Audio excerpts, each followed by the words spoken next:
Chapter 4b. Number 1. Consider an angle that measures 135 degrees. First one, you are going to sketch the angle in standard position.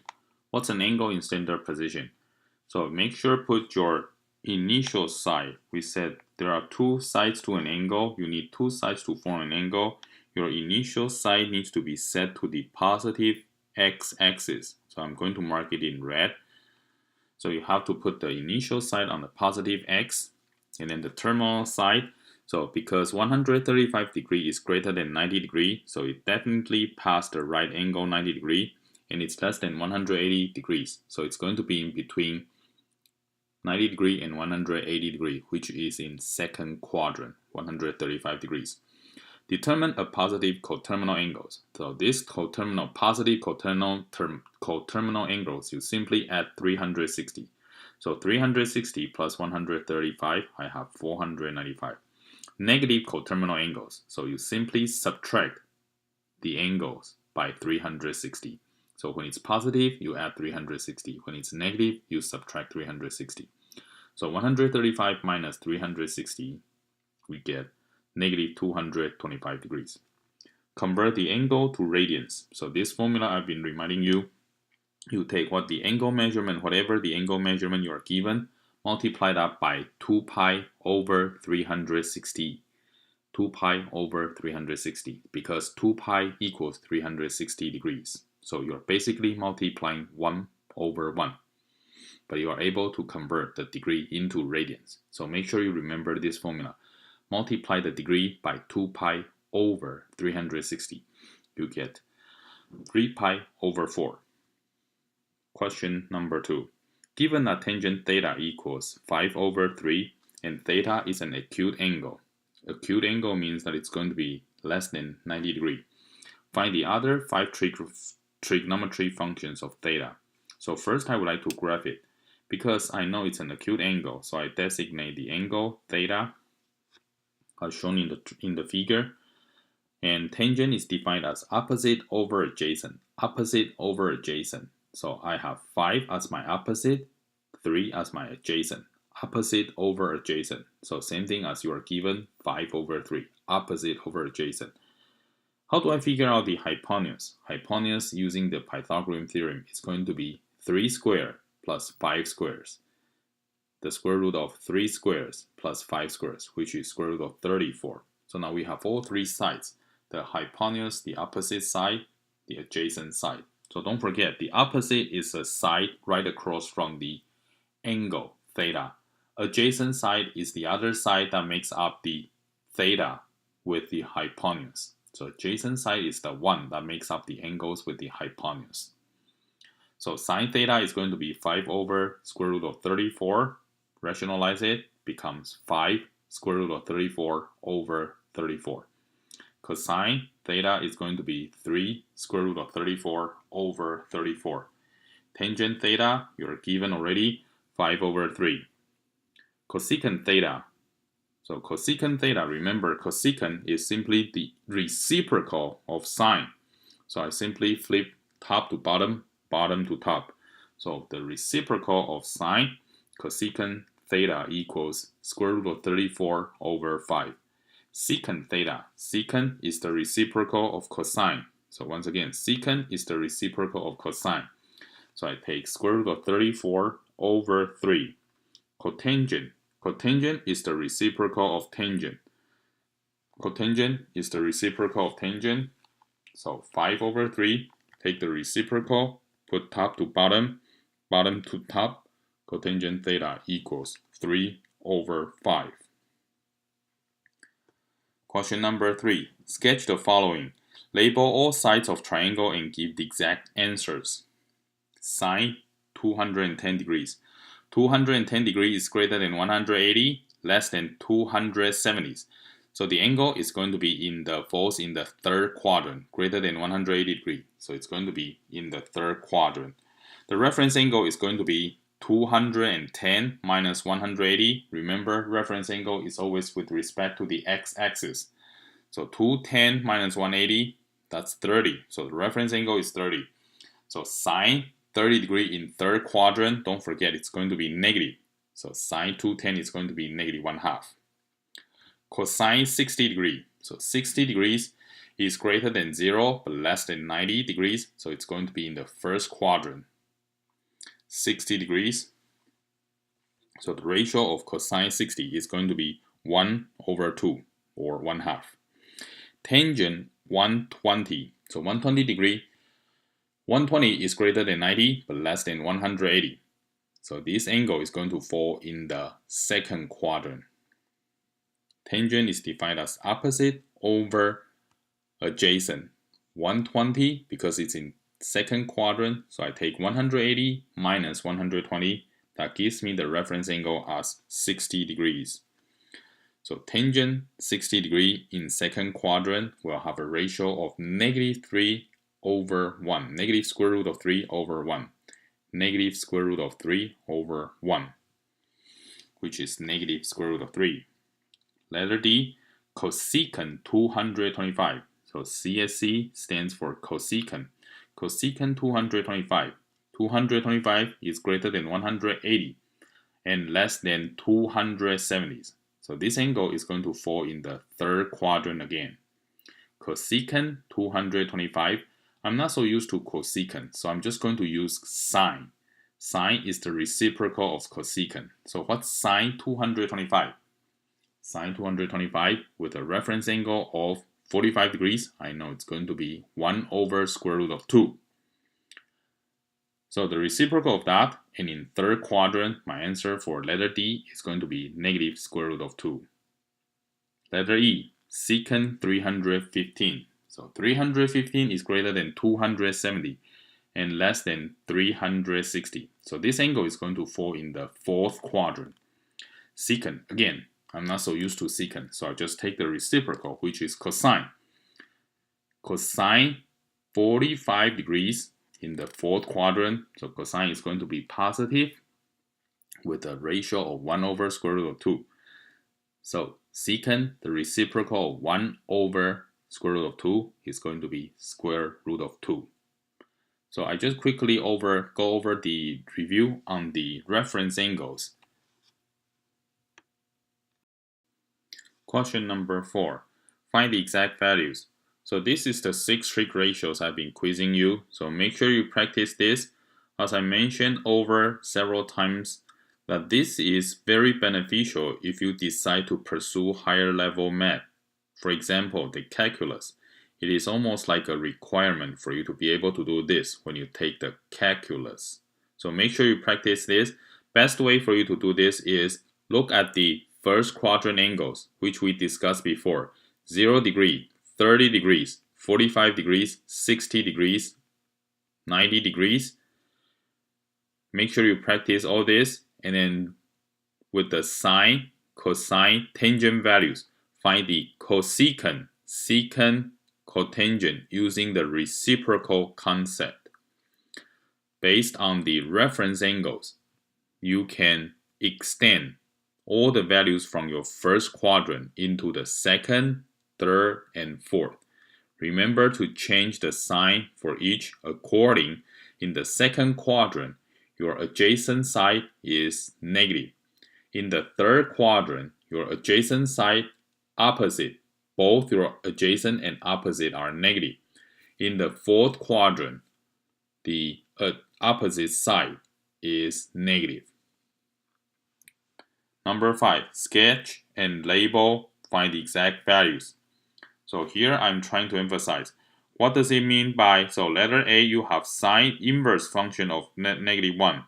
So when will you have a -1? So it means that your opposite side is the exact same length as your hypotenuse, but it's opposite in directions. And sine will only be negative in the third quadrant. Again, for finding the inverse functions, we are limiting sine and tangent to first and fourth, cosine to first and second, in order for us to have a 1-to-1 function relationship.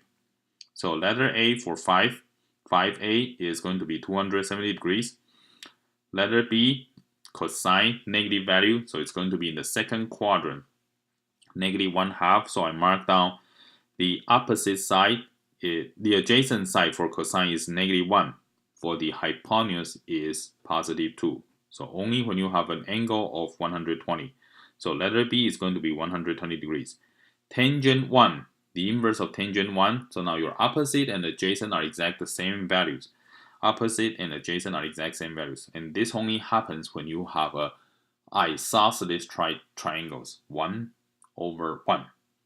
Letter D, the inverse of sine 1 over negative 1 over square root of 2. So this happens, so sine will have a negative value in the fourth quadrant. So the angle measurement is going to be 315 degrees. Letter E, the inverse of cosine negative root 3 over 2. So cosine is negative in second quadrant. So this angle measurement is 150 degrees. Question number 6. Find the exact value of without using a calculator. So this is the last 2 days of our lesson of chapter 4b. A composite functions, you need to work the innermost function first. Innermost functions.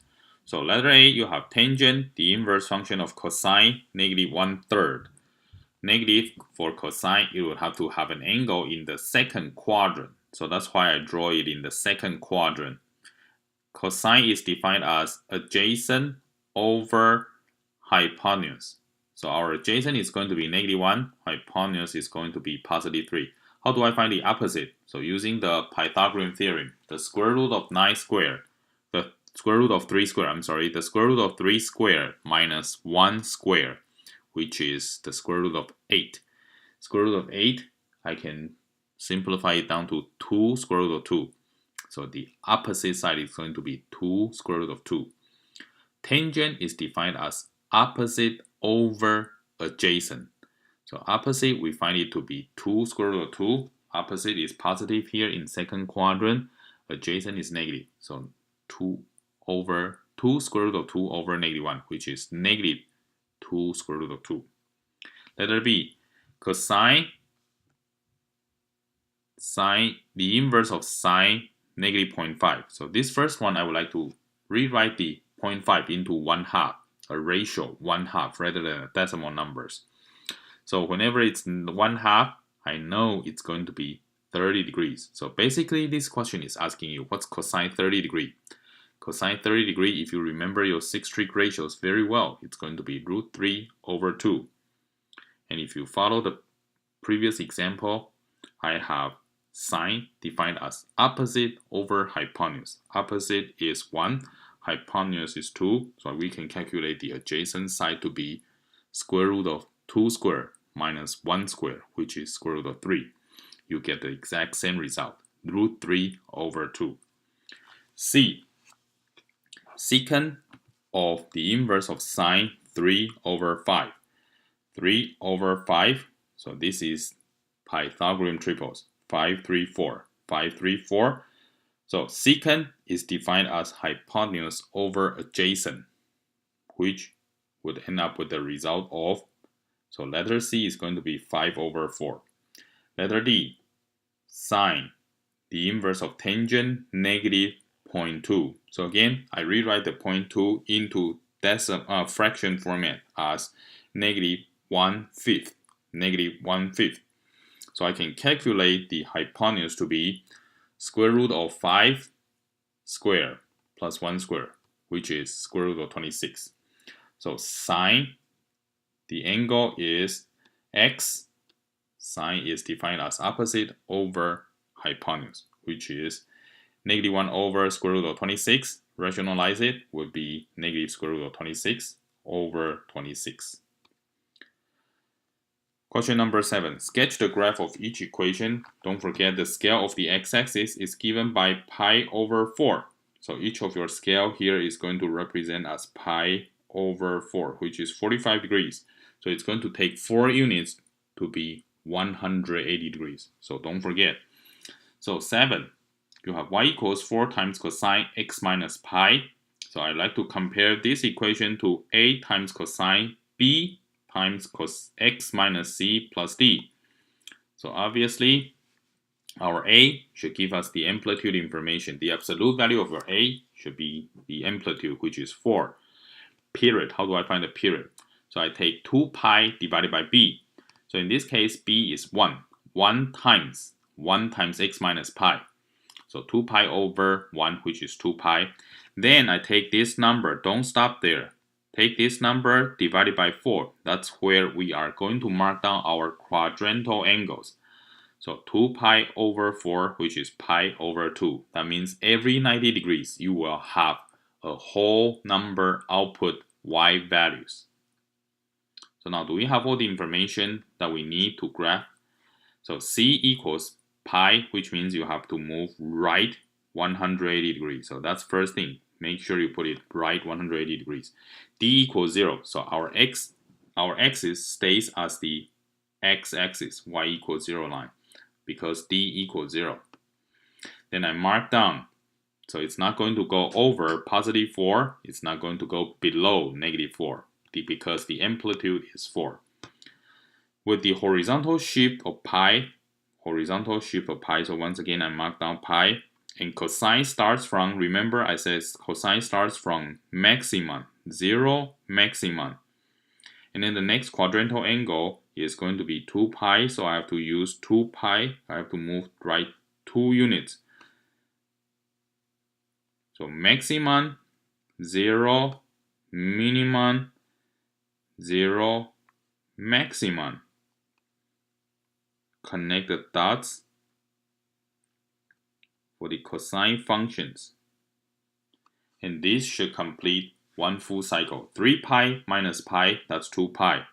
So the period of this function is going to be 2 pi.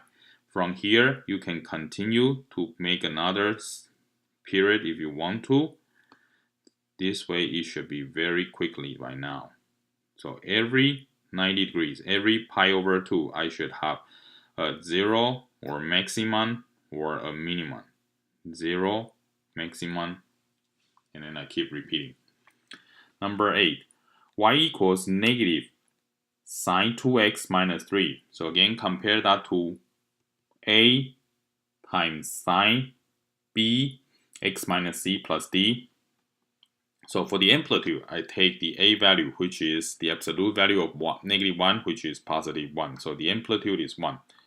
The period, so take 2 pi divided by b is now 2. So 2 pi divided by 2, it's going to be pi. So let me mark down where the pi is. Pi, 2 pi, because each tick mark represents pi over 4. So take pi divided by 4, which is pi over 4. So for every tick mark, you have to transition from maximum to 0 to minimum, back to 0, that kind of thing. And our c is 0, so this time there's no horizontal shift. You can basically start from the y-axis. There's no horizontal shift. D equals negative 3. So I mark down D equals negative 3 as my x-axis, my new axis. With the amplitude of 1, I'm going to go up 1, down 1 from the axis. So up 1, down 1.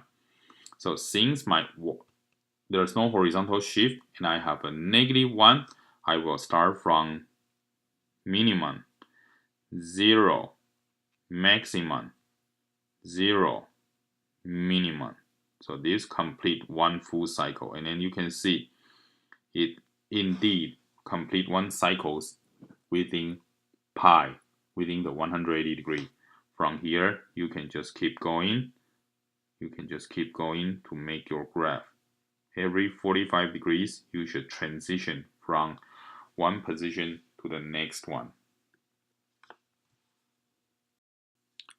Question number 9 and 10. Write two equations, one in sine, one in cosine, to represent each model that's given. So reading from the graph, you need to identify the parameter values for A, B, C, and D. So first thing I would like to find the axis. Where's the axis?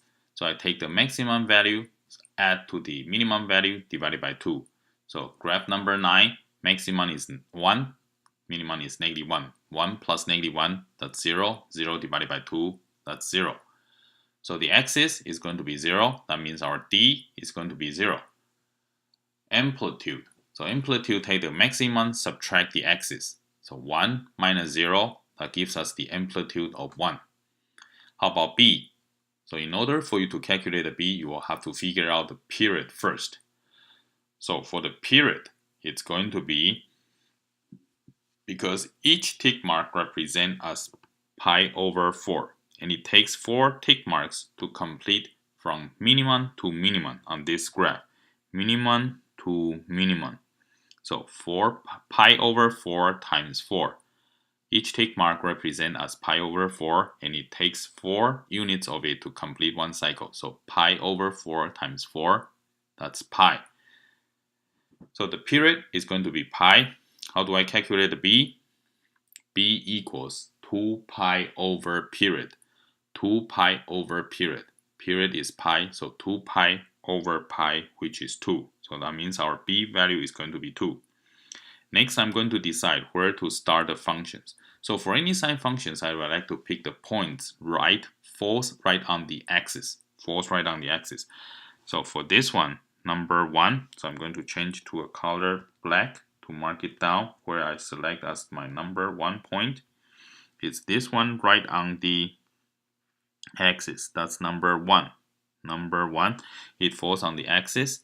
So my function number 1 is going to be sine 2 times x minus, so I have to move right 45 degrees. I mark the tick mark at the bottom. Do you see? Pi over 5. I have to move 45 degrees to arrive at this first point. So that's my horizontal shift. How about the cosine functions? So cosine functions, I'm choosing a fancy one. I have to move right 90 degrees. 90 degrees, 2 units. 45 plus 45, that's 90 degrees. So for my number 2, I have cosine 2 times x minus pi over 2. Number 10, I'll do the same thing. Add the maximum to the minimum divided by 2 to find the axis, which is negative 2. The amplitude, so take the maximum, subtract the axis. 1 minus negative 2, the amplitude is going to be 3. How about our period? So pi over 8, and this time I have to count 8 units. So pi over 4 times 8, that's 2 pi. So this function takes 2 pi to complete one cycle. That means our B equals, so 2 pi over 2 pi equals 1. 2 pi over period is 1. So now we are ready to write the function. So this time again, I mark down my number 1. Any points falls right on the axis can be my sine functions. So for number 1, my function is going to be 3 times sine x minus 2. Number 2, so that's a maximum. For the cosine, I always pick maximum or minimum. So for number 2, I have 3 cosine x minus pi over 2 minus 2. Your equation can be different than mine, but make sure for the sine functions, it falls on the x-axis. For the cosine functions, it's either going to be on the maximum or minimum points. Question number 11, A, B, C. So you're asked to graph sine, cosine, tangent as the original functions, and then it's cosecant, secant, cotangent functions, the reciprocal of each of the functions. So remember I said the easiest way for us to do this is, so first I would like to graph the sine, cosine, tangent in color black, cosecant, secant, and cotangent in color red. So for the black ones, sine, I know it's going to pass through 0, 0. So that's my starting point. So 0 followed by maximum,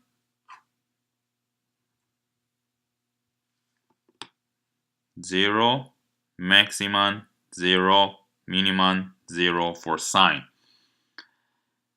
Cosine, I have 0, 1, so that's my maximum. Maximum, 0, minimum, 0, maximum for cosine.